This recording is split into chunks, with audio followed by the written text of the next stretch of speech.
जी परिवार और Bollywood lives magazine को मेरी तरफ से दिल से धन्यवाद कि आप लोगों ने मुझे इस अवार्ड के लायक समझा और ऐसे अवार्ड से नवाजा जो कि बहुत कम लोगों को मिलती है।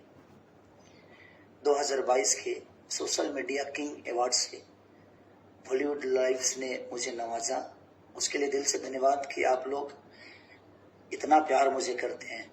और मैं कोशिश करूंगा कि हर साल ऐसे ही आप सबका मनोरंजन कराता रहूं, पूरे समाज को एकजुट लेकर चलूं और उनके मनोरंजन में हमेशा मैं खड़ा रहूं।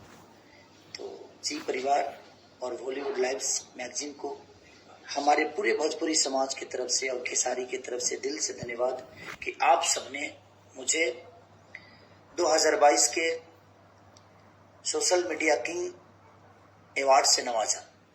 तो थैंक यू सो मच।